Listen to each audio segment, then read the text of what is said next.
அன்பார்ந்தவர்களே, இப்பொழுது நாம் பயணிக்க போகின்ற சிலுவை பாதையிலே ஒரே ஒரு வேண்டுகோள் கேட்கின்றேன்.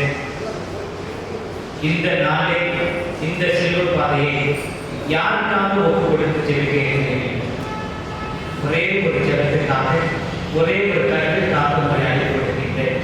இன்றைய நாளிலே இந்த கருத்துக்காக இந்த சிலுவை பாதையை நான் கடக்க, சிலுவை பாதையை பயணிக்க நான் விரும்புகிறேன் என்று சொல்லி கண்களை மூடி நம் ஆண்டவரை ஒப்பு கொடுப்போம்.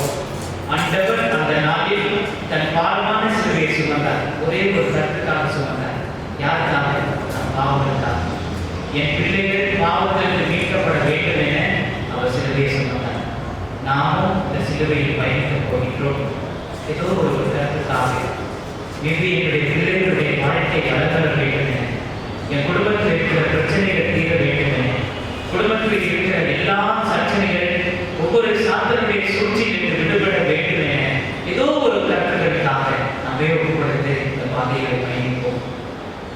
முன்னுரை: சிலுவை பாதை இயேசுவின் செங்குருதியால் சீராக்கப்பட்டது.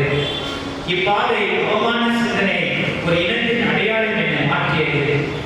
இப்பாதை மண்ணின் மைந்தனை இறைமகனாக மாற்ற மாறியது. இப்பாதை மண்ணின் மைந்தனை இறைமகனாக மாற்ற ஏற்படுத்தப்பட்டது. இப்பாதை உள் இருக்குமோ என உணர வேண்டாம்.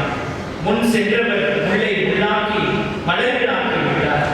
கடின கற்கள் நிறைந்திருக்குமோ என்று கடந்த வேண்டாம். கடந்து சென்றவரின் குருதி கற்களை கரைத்து விட்டது. இப்பாதையின் முடிவில் பெற்றுக்கொள்ள வேண்டியது மனமாற்றம் என்னும் வார்த்தை. அநியாயங்களும் அக்கிரமங்களும் ஆட்சி செய்யும் போது பசியில் இருப்பவரின் நியாயங்களும் வழிகளும் தெரிய வாய்ப்புகளை, பிலாத்துவின் ஆட்சியில் இயேசுவின் நற்குணங்களும் அற்புதங்களும் அவிழ்க்கப்பட்டு தான் போய்விட்டது. அதே ஆட்சி இன்றும் அருகே கொண்டுதான் இருக்கின்றது. நம் பாதையை சரி செய்வோம். சிலுவைகளை கழுத்தில் அணிவதிலும் அதன் கருத்தை அணிவதும் உத்தமம். கருத்தின் சிலுவைகளை தாங்கி இயேசுவின் துணையோடு அநியாய பாதையை